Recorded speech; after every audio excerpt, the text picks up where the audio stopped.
I'm grateful to the several sponsors who helped to support this series. And this week I'm actually going to read them off because I've got a list here in front of me. We're grateful to the Center for Advanced Studies, the Center for Global Studies, and the U.S. Department of Education Title V grant, the College of Education, the Center for Innovation in Teaching and Learning, the Department of African American Studies, the Humanities Research Institute, the Office of the Provost, the School of Social Work, the Social Action Council of the Unitarian Universalist Church of Urbana-Champaign, and the Women and Gender in Global Perspectives program. And in addition, as I mentioned first, the Office of Diversity and Social Justice Education here at the UOI. We're also grateful to our partners who help make the process on these days possible and extend our information. Afterwards, WEFT Radio is here, and Urbana Public Television is here taping, and they will be rebroadcasting what we do here. So, again, thank you for being here. Welcome to the Y, welcome to this series. It's a series of many good presentations throughout the season. We would invite you particularly to come back next week as a lead up to Pride. Demetra Powell and Carlton Cummings will be here talking about We Are Here, cultivating belonging for our queer students of color at Illinois. So that should be a really good talk. Stacy Robinson. Stacy is professor here in College of Art and Design, Graphic Arts program, and a board member here at the University of YMCA. He does lots of things around here, and we're grateful for his participation in many things.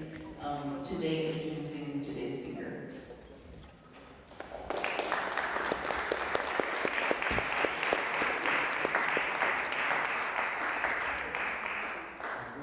All right, good officially afternoon.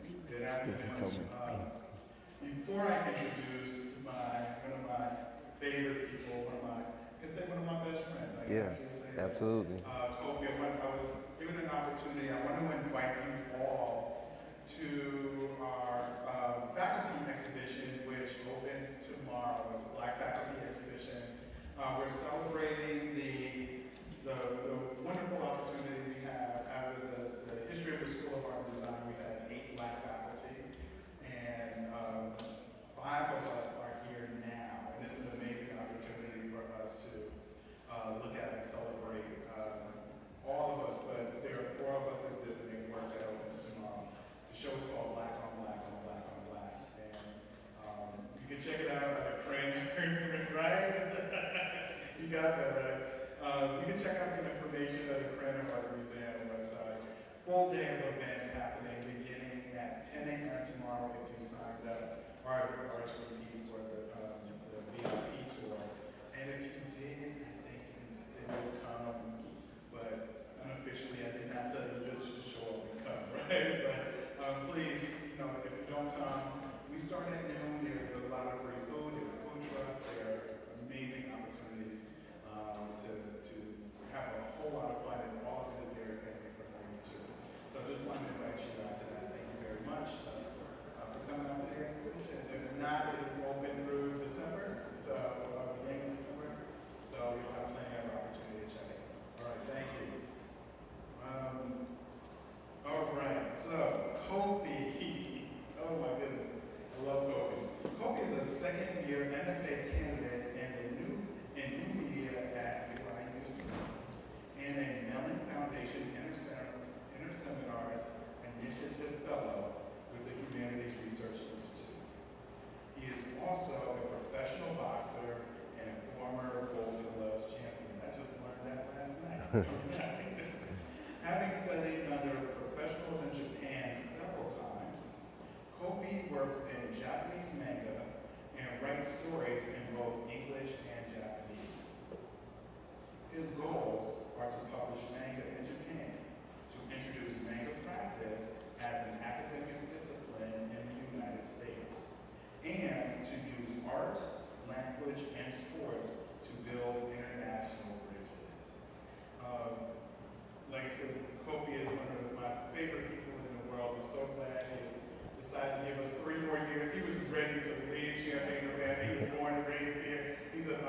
go see the world. And he's actually been seeing the world and still staying here to give us 3 years of MFA program. And just wanted to introduce Kofi. Yeah, Kofi Bazzell. Thank you. The mic came unfit.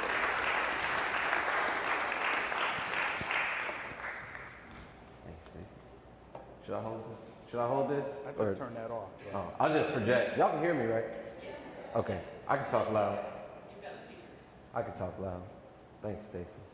Hi, everybody. Thank you for coming. I have a lot of slides in my presentation. I'm just going to sort of speak extemporaneously. So as things come up, if you come up with some ideas for questions, I do want to try to leave enough time for that. So I'm going to run through these things.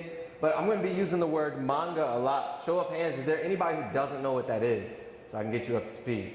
Okay, manga is the Japanese form of comic books, right? It's a very specific sort of cultural form of comics. And I'll talk about that a little bit. I'll talk about my process so you get an idea a little bit more of what that is.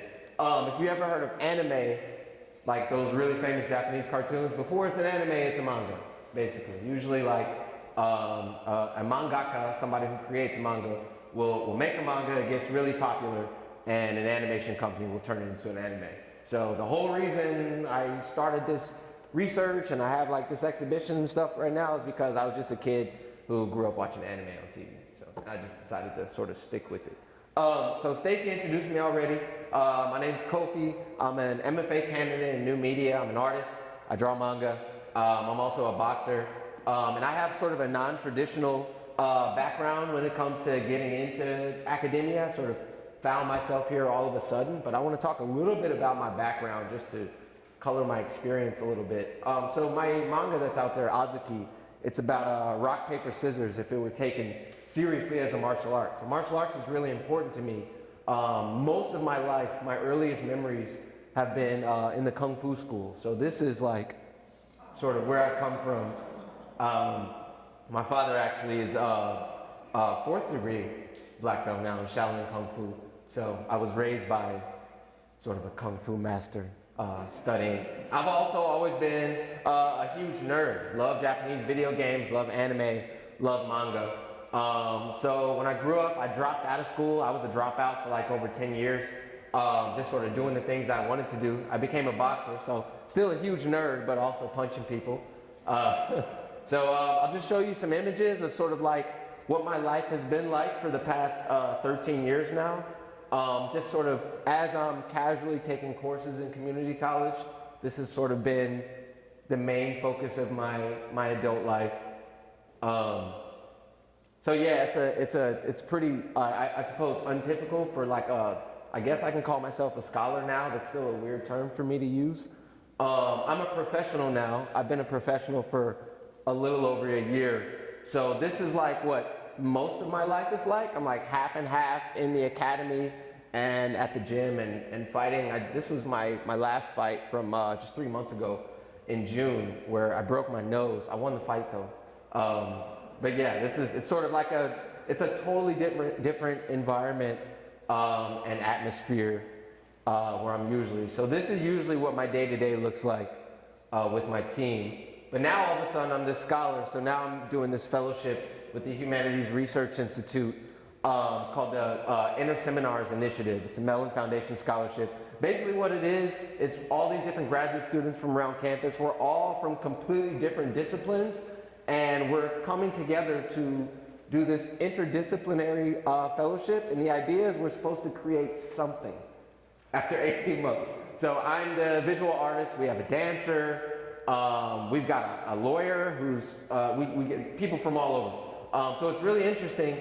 And I think sort of the reason I got the fellowship and why I'm interested in it is I want to teach manga, which, like I said before, it's specifically a Japanese medium. It's not just comics. I don't think the form can be divorced from sort of its cultural history and context.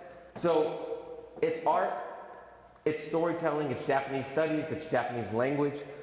It's inherently interdisciplinary. And sort of the reason why interdisciplinarity is important and sort of a buzzword right now is the way our academy is structured. Everything is so divided and everything is so separate, and I think, and we think, that's not really a natural way to sort of like absorb knowledge and teach. So we're interested in finding connections, and I think manga itself has to be sort of, in order to teach it, in order to learn it, you're learning about Japan, you're learning Japanese language, you're learning how to draw, you're learning how to write. So that's sort of my take on that, and I also want to teach it. So we're basically just doing like a bunch of brainstorming sessions for 3 hours every Wednesday, trying to come up with something. And this is sort of what I have to add to it, is sort of the drawing storytelling aspect. I want to introduce a little bit about my research and sort of the background, why I'm so interested in manga and what I think it has to offer. So as it stands now, you cannot learn how to draw manga in the United States. You can't go to any school in the United States and learn how to draw manga. It's still very, very much just taught in Japan, even though it's widely popular. And there's very specifically a huge black anime, manga, and Japanese video game fandom in the United States. These are some cosplayers. And I noticed there's a lot of other people like me, a lot of other black kids who grew up wanting to become mangaka, but not having that sort of access, because there's sort of a, there's a huge barrier because of the Japanese language. You have to get overseas to learn it. But just to give you an example to paint this picture, I'm a part of a Facebook sort of social media group called Black Anime and Manga Artists. And there's over 13,000 people in the group. So there's a lot of us. But I'm seeing sort of like missed opportunities to really fully engage with the country and the culture because of the language barrier. So I'm trying to do what I can to fix that. And I'll talk a little bit more about that. This is a huge convention called DreamCon. You can see the Japanese character Yume for Dream right there. And if any of you guys recognize that cloud, that's a Dragon Ball reference, which is an ancient, adapted from an ancient Chinese story. But anyway, this is like a huge black anime, manga, Japanese video game fandom convention. So there's something there. There's a huge black manga movement. I'm not the only one doing this. Black anime and manga movement. And another thing that I think that's related to this is black music is really popular in Japan. Black music is very popular in Japan, from jazz to blues to hip hop, and there's this whole community that's formed. And I'm sort of interested in the intersection between these two communities. How we can sort of promote global exchange and international connections through popular media, right? So being an academic and a scholar is important, but I think these are more accessible forms. Everybody can understand music, everybody can understand comics. So I think it's a scholarly venture to try to stay sort of accessible and explore international connections through these things that everybody is having fun participating in. So how I want to sort of contribute to this community and to this goal, I worked really hard. I learned Japanese. The first time I went to Japan, I just quit my job and flew myself there. I was a dropout. So I've been going to Japan a few times now. I'm a US-Japan bridging scholar now, and sort of I'm trying to use art and language and sports and just meeting a lot of people to sort of build these connections. I'll just go through some of the images. Boxing has been a really important part of sort of my Japanese adventures. Actually, I learned most of my Japanese in boxing gyms, not in the classroom, because nobody speaks English. And it's sort of like, if you're studying a foreign language and you learn in the classroom, it's very textbook, but you realize when you actually go to that country, nobody actually talks like that. So yeah, it was like a rude awakening the first time that I went to Japan. So a lot of my experience there has been in sports and been in studying with Mangaka, which is a manga artist. A lot of the things that you learn about a language is sort of on the ground when you go there. Part of this presentation I want to talk about to you all, especially the students, is sort of how to create opportunities for yourself, especially if you want to study abroad. Don't just go to class and then go home and go in the dorm. Most of your greatest experiences will happen sort of like outside in the world, about the connections that you build. So I'm going to talk a little bit about strategy, how to make those connections. And one thing that I'm going to probably repeat a few times is something that an uncle of mine told me that really sticks with me. Is that opportunity comes at the intersection of luck and preparedness. So sometimes opportunity, you just got to be lucky, but you have to be ready. So I'll give you a concrete example. I keep my portfolio with me everywhere. I never know when there's going to be somebody that want to like check out my artwork. And a lot of opportunities that I'll explain in this talk have been specifically from having my portfolio with me. For example, this one here. So there's a place called the Kyoto International Manga Museum that I visited in Japan when I was studying abroad 3 years ago. It was just like this sort of, if anybody know the term weeaboo, like anime nerd, it was just an event where people were like trading Pokemon cards and dressed up as anime characters, just like a huge nerdy event. But I had my portfolio with me, and every opportunity that I had, I would show my artwork to people to see if I could meet people, just to see if I could make something happen. 70-80% of the time, nothing happens, but that 20 to 30%, something does come up. So I found out there was like a really formal event downstairs. Somebody saw my work and he was like, oh, you're really good. You know, there's all of these professional manga editors and publishers downstairs in this event that all came from Tokyo for this one event. It's free for people who want to become professionals. They come from all over the country to sort of submit their work and get live feedback from editors from the top companies in manga in Japan. So I went downstairs and it was this super formal event. Everybody was wearing suits. It was like some people were like making deals to become professionals.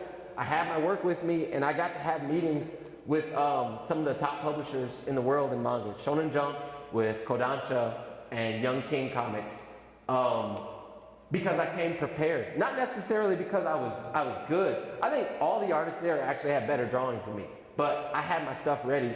And a part of me being prepared was being really serious about studying the language so I could communicate with people, because none of these publishers spoke English. So, you know, I had to prepare myself. I keep a dictionary on my phone whenever I'm in conversation with somebody, just in case they say something I don't know. I chotomate, like, hold on a second, can you repeat that? And I'll look it up. That's a part of being prepared and sort of being proactive and learning and engaging. So this turned into a really cool opportunity where I got to get like one-on-one feedback for like over an hour from all these major publishers. And also just talking to people, making friends with people. That's actually the secret to networking. It's just talking to people. So business, relationships, career, a network is just a web of human relationships. So like if you're at an event, if you're at a conference, if you're somewhere like here, like after this, y'all should talk to each other. Talk to people and figure something out. You never know what's gonna happen. So there's this school called Kyoto Seikai University, which is the #1 manga research institution in the entire world. I've always been really interested in this school, but I don't have any access to it. I was studying abroad in a school 2 hours away. I started talking to some of the artists that were at this event, just casually exchanging work. Oh, that looks cool. Can I see your stuff? Can I show you mine? And I saw this guy, he gave me his card. He had just graduated from Kyoto Seikai University, and this place has been on my list for years. I've tried to email them, they never responded. And I was like, oh, I love that place. And he was like, you want to meet my professor?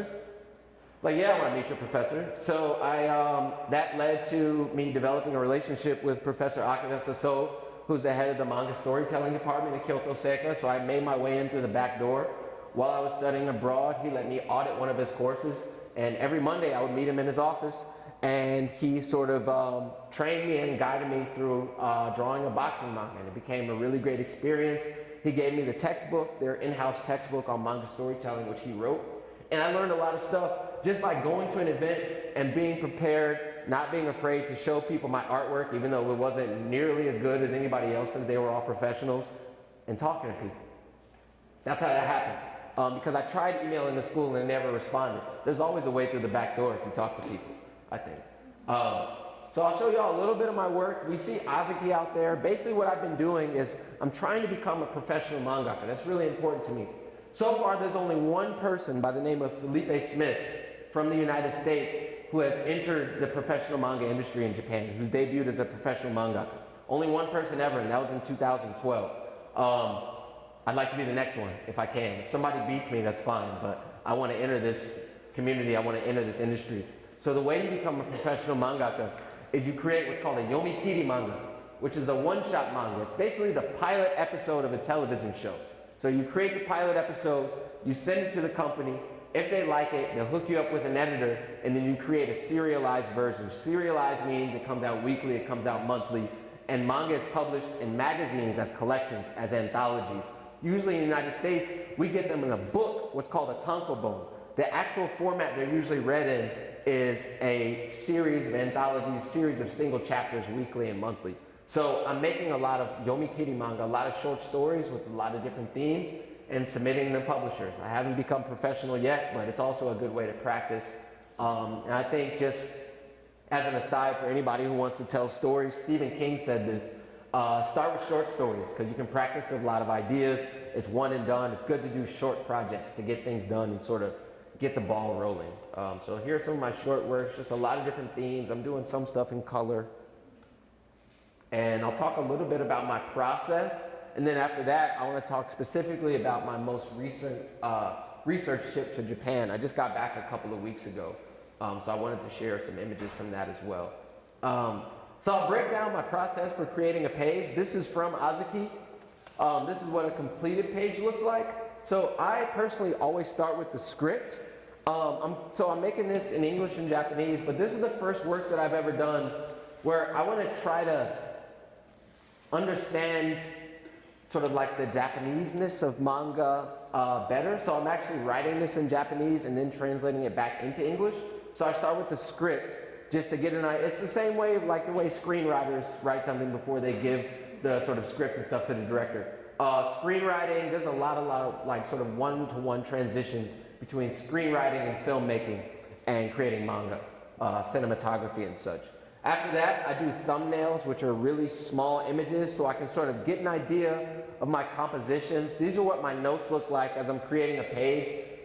This is probably like one of the most important parts. It doesn't look like anything, but this is where I'm making decisions, deciding what looks like what, cutting things out, the editing. You know, when you write a paper, when you're applying for a grant or something like that, people say most of the work is in the editing. The same thing is true for drawing and designing comics and manga. So this is a really important phase. Next is what's called the name. This is a manga term which basically means the rough draft. This is the most important part of manga. It doesn't look like much. It's just a rough draft of what the pages look like. So professional mangaka, they work really closely with editors. This is the part that they actually submit to the editor for approval, the rough draft.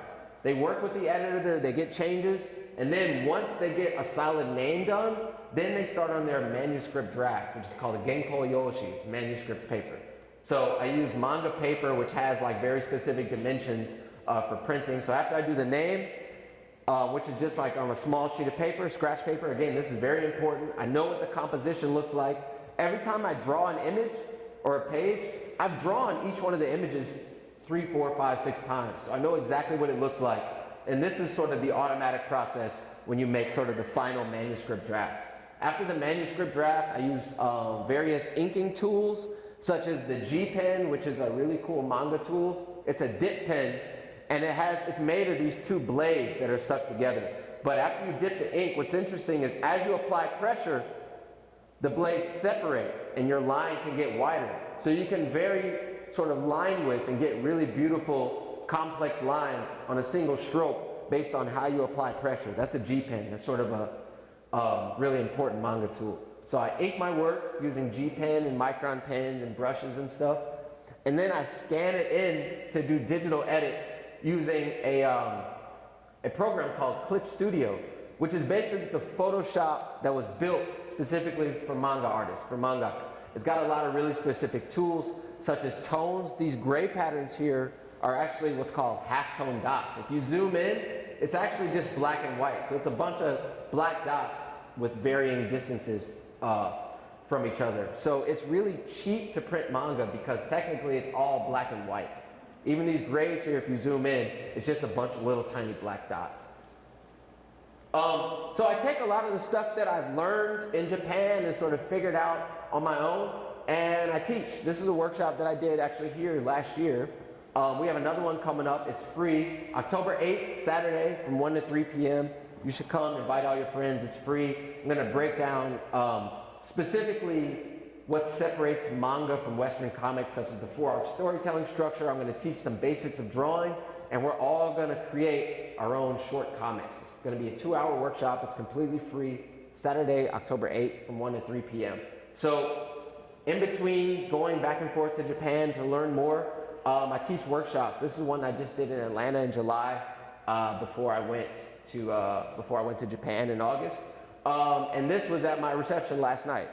I really can't help teaching, so if somebody shows me their work, I'll break out my stuff and we'll start a little lesson. So now I'm going to talk about my summer research trip really quick. So again, I talked about opportunity comes at the intersection of luck and preparedness. So I want to introduce this mangaka here named Kazuo Maekawa, who's a 25-year professional mangaka. He made a work called Gyakuten Saiban, which some of you may recognize the English title, Phoenix Wright Ace Attorney. This is a really, really famous video game. Yeah, he made the manga for it.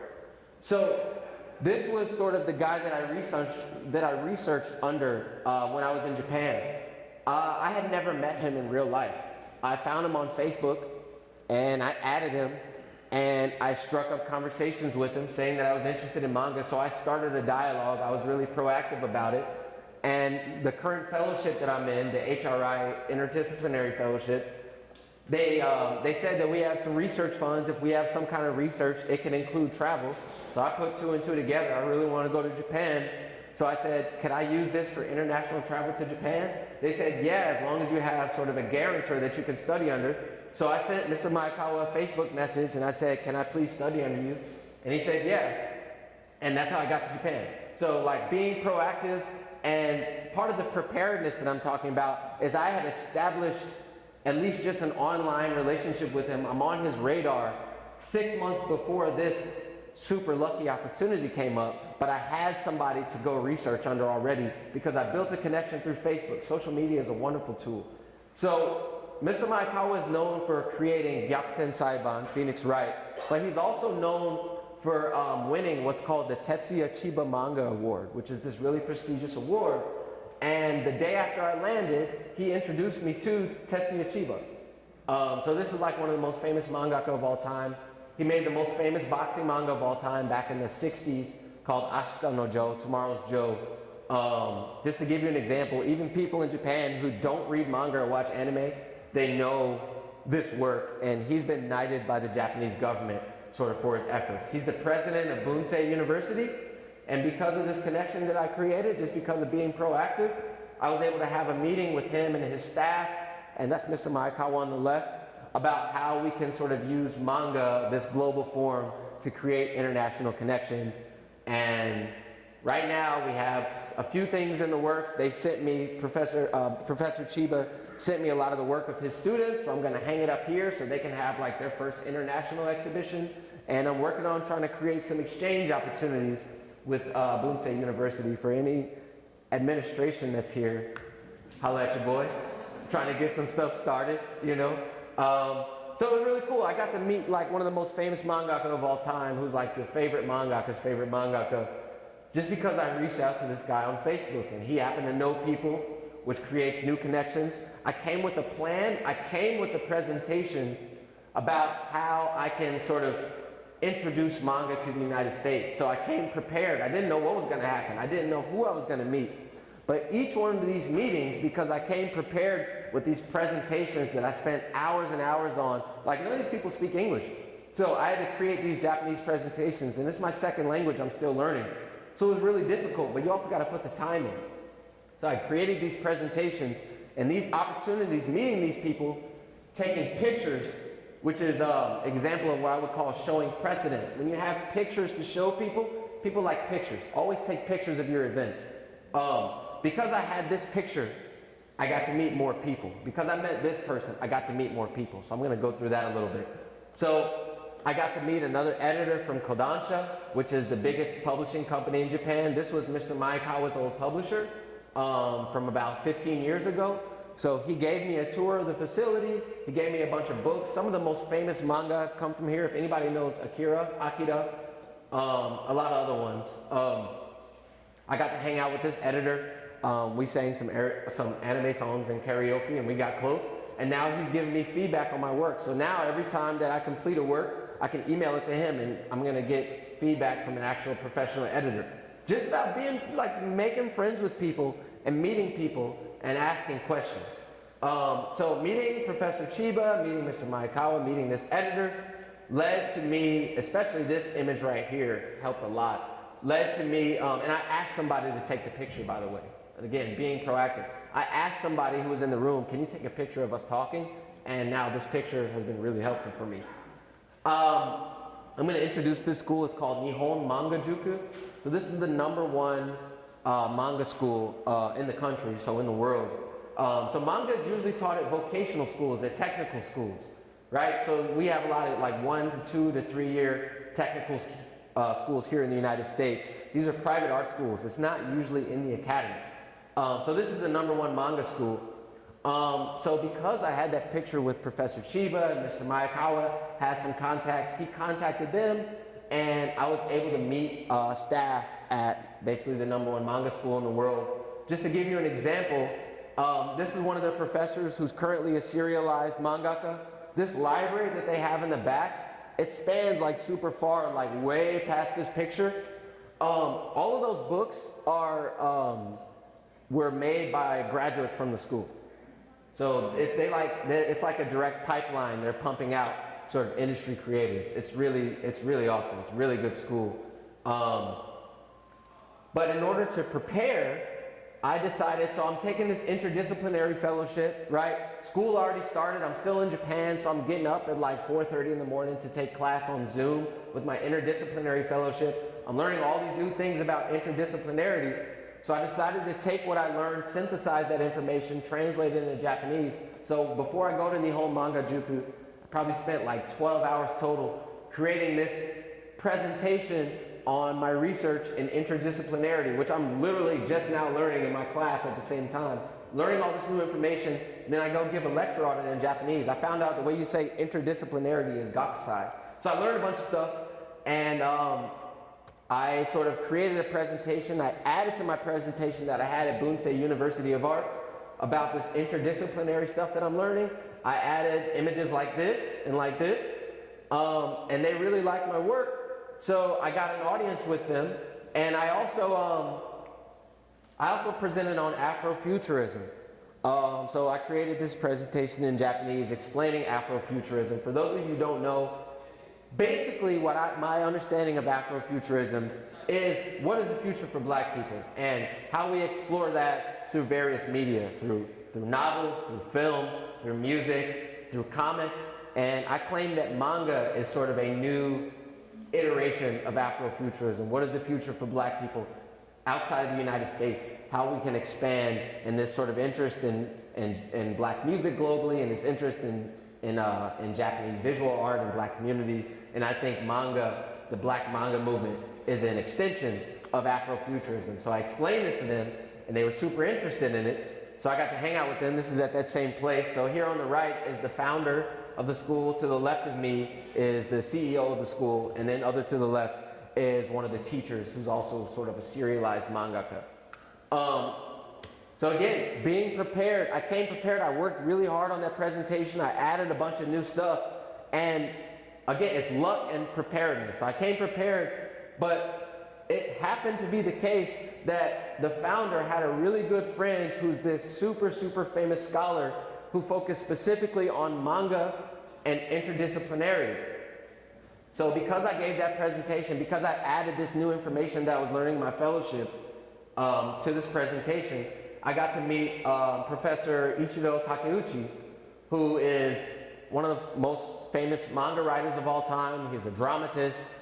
He's actually a gambling scholar. He's sold like over 1 million books, and he's specifically sort of like a manga historian, and he writes about the interdisciplinary aspects of manga. So I got to meet him, and he agreed to sort of let me research under him next year, all because I came prepared with this new information. So you never know what's going to come up, but basically go hard, be open, be friends with people. The way that I got really in close with the people at Nihon Manga Juku wasn't just the presentation. I hung out with them, right? We went out a bunch of times.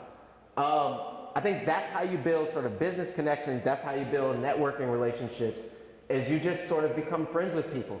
So this is the founder, Mr. Shimizu. I got to spend a lot of time with him just because we went out drinking and we had a good time.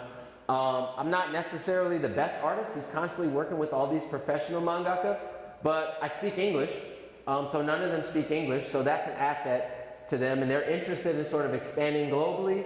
I'm interested in sort of building manga practice in American academia, and he's sort of the serial founder of a bunch of manga schools all around Japan. So we got some stuff that we're working on I'm not going to talk about here yet, but all of this stuff came up from sending a Facebook message and creating these presentations and staying up really late, trying hard to like translate all this new information that I'm learning in my academic fellowship into Japanese and presenting this information earnestly and being friends with people. That's basically how I got all these. And also the whole time that I was researching last month, I was training at Kyoei Boxing Gym, which is like one of the top boxing gyms in Japan. I had made a connection with a boxing coach last time I was there 3 years ago. So before I left, I sent him a Facebook message. I said, can you hook me up with anybody? And he was like, I happen to know this guy. So I got to train with like some of the best pros in the country, again, from a Facebook message. So use your resources, use social media, reach out to people. The worst thing that they could say is no or ignore you. But like that 20% of the time, stuff happens. So here's a little short video. I'm gonna end soon. I just got to do all this technical work with like at one of the top boxing gyms in Japan now. Boxing in Japan and the United States, culturally it's a lot different. So I got to learn a lot of things that I can sort of add to my game. So this was a really interesting experience. I got to share my culture. I got to learn a lot of really cool Japanese phrases again because nobody speaks English. So yeah, sort of creating these experiences for yourself, especially when you're traveling abroad. Reach out to people. Like, you never know what's going to happen. A lot of people want to take care of you if you're a foreigner also.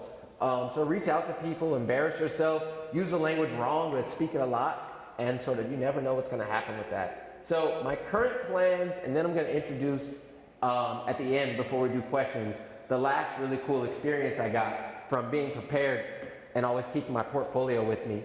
Mr. Maekawa, I'm applying for grants and emailing departments. I'm trying to find enough funding to actually bring him to U of I next semester. He's already agreed to come here for 2 weeks. So I've got some funding from a few other departments. So any administrators here, holla at your boy.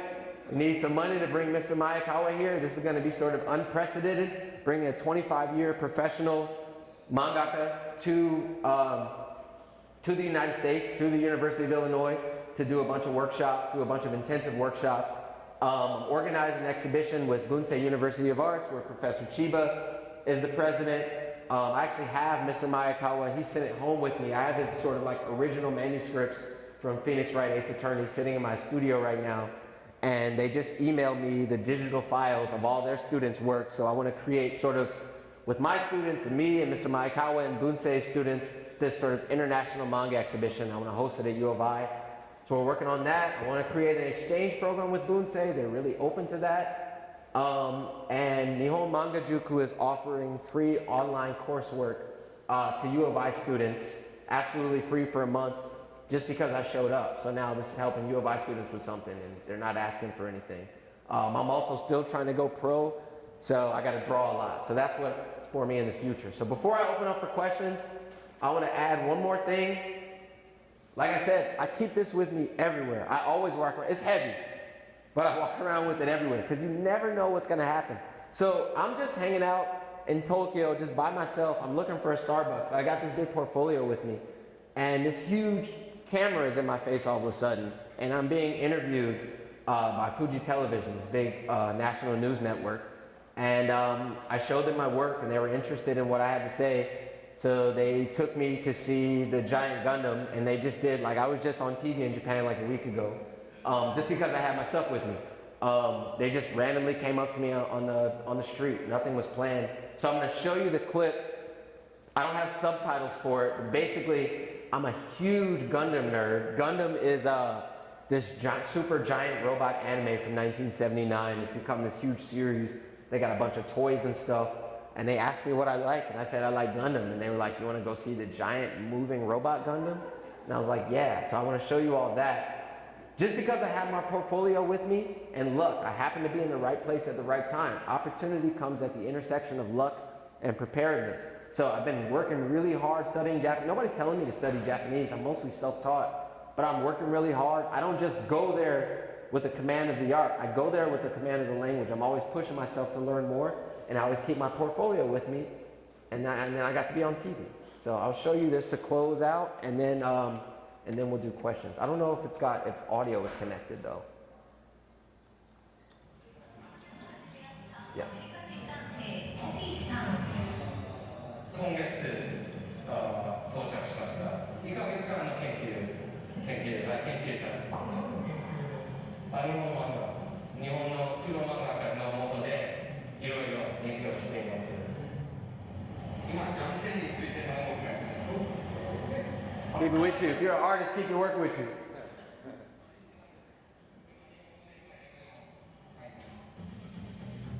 漫画の研究をするために日本に来たというコフィーさん。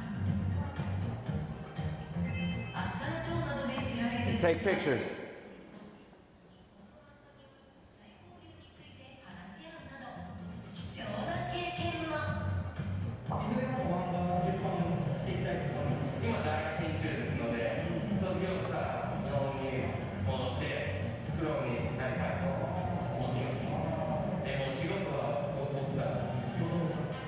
実はコフィーさん、アメリカではプロボクサーとしてデビュー。漫画家との二刀流を目指しているそうです。日本の夏にやりたいことは？僕ガンダム大好きで、ガンダム見に行きました？僕ガンダムそれ見たいです。見たいです。ということで、後日動くガンダムを見に横浜へ。ここガンダムファクトリー横浜では実物大18メートルのガンダムが展示。憧れのガンダムを前にして、コフィーさん大興奮。最初はガンダム大好きです。一番好きな歌います。カラオケで。僕もやりたい。子供の僕の夢だと思います。いよいよガンダムが動き出します。So yeah, it's basically that. So that was like this huge, amazing opportunity, but it was all because I happened to be in the right place at the right time, and they got interested because I showed them my portfolio, and I really committed to studying the language before I went there. So I was able to communicate with them, and they were actually able to do the show, and they took me to like go see like this giant robot of my favorite anime since I was a little kid. So yeah, just to close out before we do questions, I'm sort of interested in becoming a professional mangaka.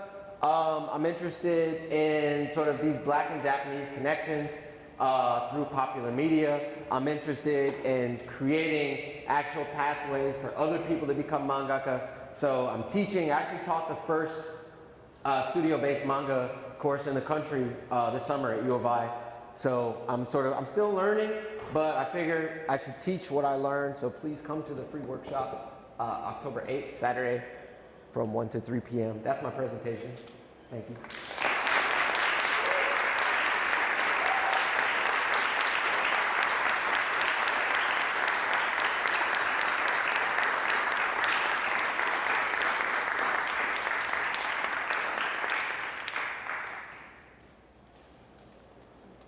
Anybody have any questions? What? Who said that? Where's the workshop at? It's here. It's right in the other room where all the where the exhibition is. Saturday from October 8th at 1 p.m. Is there any registration required? Is there a registration? Or no, just show up. Yes. What's that? Yeah, absolutely. Yeah, bring kids. Yeah, all ages. Yes. What do you think is the biggest benefit of teaching to a general audience? The benefit of teaching to a general audience? There's a lot of ways to answer that. It's nice to be able to share information in an accessible way because a lot of times the academy, this ivory tower, can be very separate. So it's in the community and there's a lot of resources, but a lot of people don't have access to it. I think because of the sort of language that we use.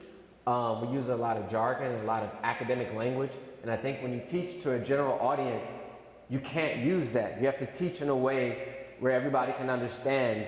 I think it's a good way to sort of not lose yourself in the academy also. I think you should always strive to be understood when you're doing these sort of presentations. And this is a form, it's popular media, right? So everybody should have access to it. Yeah.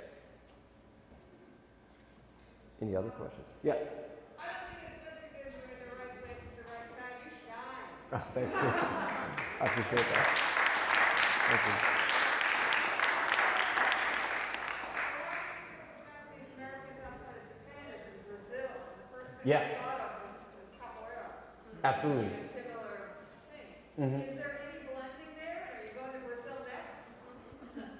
I don't know. I studied Brazilian Jiu-Jitsu. So there's also Brazilian Jiu-Jitsu, which was created by the Gracie family. It's a Brazilian family who adapted Japanese Jiu-Jitsu, and that ended up becoming probably the most practical martial art in the world right now. It sort of took the world by storm, that sort of global fusion, sort of combining Brazilian and Japanese martial arts.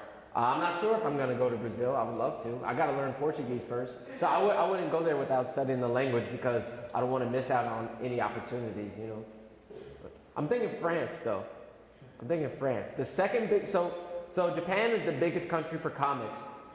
France is number 2 and the United States is number 3. So I think if I pick up another language, it might be French. Yes? How can we find out more details about the manga exhibition that you were talking about? I'll be posting stuff. I'm not sure when we're gonna do it yet. So I have all the files now. I'm trying to line it up. So I'm still applying for grant money to bring my mentor here, Mr. Miyakawa. But originally I was gonna do it in the fall because I already have all the work, but I wanna sort of wait till he gets here. So I guess just wait to see when he's coming, and I'll be posting, hopefully, all the institutions that I'm a part of, like Art and Design, Humanities Research Institute, Center for Advanced Studies, EALC. Hopefully they'll be posting about that, and I'll be trying to make as big of a noise with the advertisements as possible. Hopefully in the spring, I'm thinking. Yes? Did you have any theater apprehensions when you first started writing and drawing manga? No, because I didn't start making it for other people. I've been doing it since I was a kid, and it's just like my favorite thing to do. So I think fear and apprehension comes from us being worried about being accepted by other people. And some of that does happen, of course, like when you give talks and stuff like that. But I think when you really lean into the things that you like the most, you don't really have to worry about that. Because like if nobody reads my stuff, I like drawing it. So yeah, not really. Yes. Mom. Around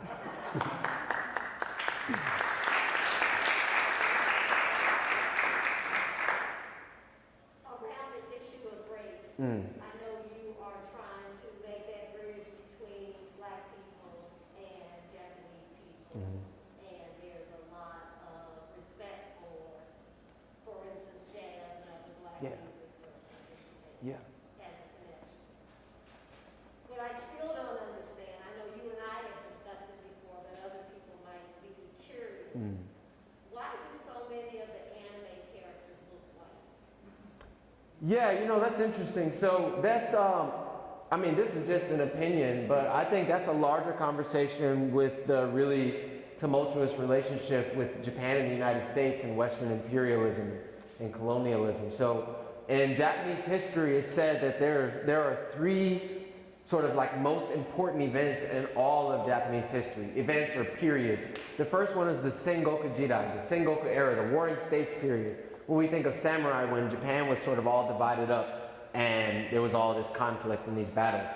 After that, after the Battle of Sekigahara in 1603, there was this long era of peace for over 200 years, but Japan became this isolated nation. There's something called sakoku, where nobody's allowed to leave the country, nobody's allowed to come into the country, except they did a little bit of trading with Portugal. That was about it. That's where they got guns from and such. But basically, they were a very, very closed-off nation. The second sort of biggest event time period in Japan is known as the Meiji era, which was the introduction to Western civilization. So Commodore Matthew Perry from the United States sailed over to Japan and said, hey, you want to trade? Japan said, no, we're closed. So he came back a year later with guns and said, hey, you want to trade? And forced Japan to open up. And that ushered in the new generation of all this westernization and modernization. And Japan, they sent a lot of their government officials and scholars to different Western nations. It was something called the Iwakura missions, so they can learn sort of how to be, in a way, an imperial nation. It changed Japan a lot. The third biggest thing in Japanese history was World War II, the bombs the United States dropped on Japan, and the subsequent reconstruction, which was instituted by the United States government. To this day, the Japanese Constitution was written by the United States government. And it's very small. I read it. You can read it. It's a small paragraph. It's basically like really subservient. We promise we won't do anything bad. So the two out of the three biggest sort of events in all of Japanese history are American violence and imperialism and influence. And there's something about that America is very popular in the United States. I think there's some kind of conclusions that we could draw there. America has a very strong influence on the United States, and I think that's why you see when people go Super Saiyan, when they power up, they get blonde hair and blue eyes. I can't say for sure, but I know whiteness is still very high, just like it is around the entire world, just like it is even within our own minds. So I think that's just something that exists there also. And I think it has a lot to do with those events of imperialism. Any other questions? Yeah. So I'm actually asking this question on behalf of your mentor who introduced you, who I know loves you, and who I know you love. My question is, who is your daddy?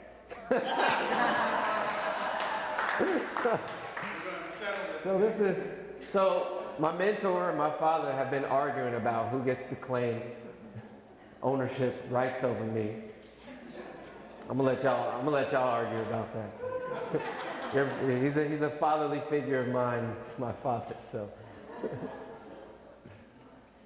any other serious questions?